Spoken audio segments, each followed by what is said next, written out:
Welcome back, guys. It's the Tightwad. If you have one of these Yamaha G29 carts and you have it lifted, you're gonna know exactly what I'm talking about.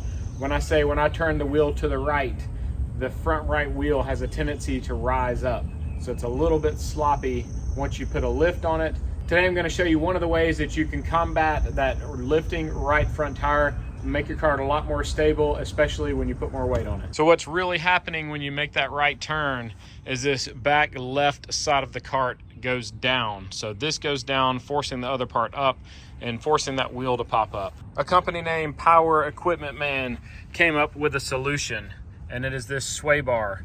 So what it does is it connects the rear end here with the frame of the golf cart here, using this piece here, and then there's a crossbar that goes between those two supports. Today I'm going to show you the before and after and show you how to install this system. So you can see in this video where I slow it down right here that this cart's right front tire lifts completely off the ground when taking a right turn. This is exacerbated whenever you put 4 adults in the cart. It makes it even worse and feels even more tippy. You can see it again when I make a pass coming back towards me. Here's a look at all the pieces of the sway bar kit from Power Equipment Man that I'm going to be installing today. The first step is mounting this bracket with these pieces facing down, and they're going to go across the bar here. If you're working on a gas cart, there'll be a stabilizer bar already between these two members, and you'll straddle that with your U-bolts. But on electric carts, we're going to put it on first loosely, and we'll measure from here to the front edge of this about 11 3/4 of an inch. So this is where having a second person comes in handy. If you don't have a second person, you may want to use a clamp. So I'm just going to take a clamp and clamp this side down while I work on the other side. You have 2 U-bolts for each side. We're going to go ahead and slide those in. And you're only going to put a washer and a lock nut on the ones that are on the inside for now. So we're going to take the other U-bolt and slide it in the front holes. And we're going to do the same thing by putting the flat washer on first. And then the lock nut nylon side down. Now that's going to suspend the bar so that we can now do the same on the other side. The next step is to install your bushings around the sway bar. And then these brackets go over the bushings. And this is going to connect to the other 2 bolts on the U-bolt.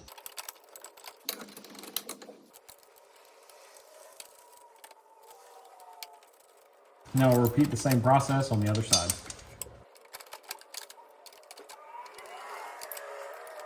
I'm going to snug these, but not completely tighten them, and then we'll adjust. In the video, he states to measure back from this brace, this direction, and up this direction. But on the electric carts, there's a weld right here. So whenever I bring this up to 90 degrees, this bracket ends up right on that weld. So what I'm going to do is I'm going to slide this forward another 3/4 inches to make it 11 inches from the front here.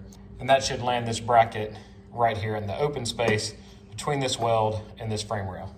As you're tightening the nuts, make sure that they're all even. So I have about 1.5 threads showing on each of my bolts. Since our frame is black and a little bit rusted, to be honest, I put a piece of masking tape on here to make it easier to mark my locations.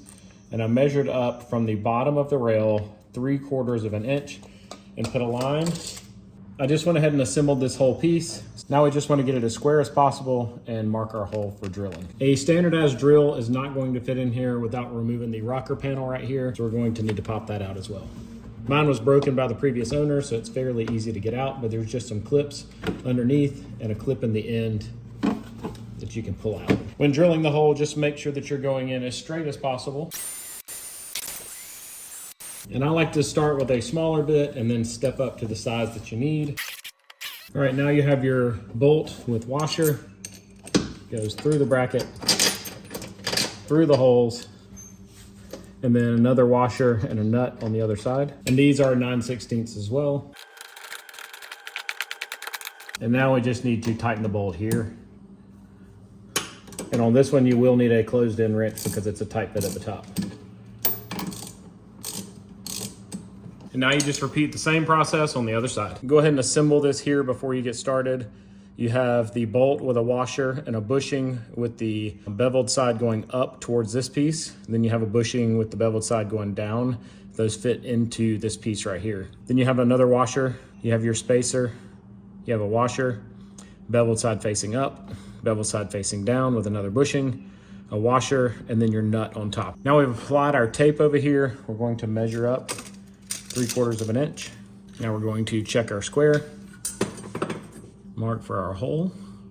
So our hole ends up being about 1 3/4 inches from this and 3/4 inches up for the electric carts.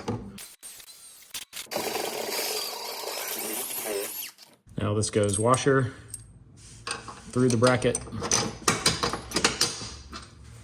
washer on the back side, and nut. The last thing you need to do is pop the plastic cover off the grease joints and give it a couple of squirts of grease. So now you can see with the same driving pattern, you see less dip in that back left area, and the front right tire is no longer coming off the ground. I would say it's a drastic improvement on the balance of this cart.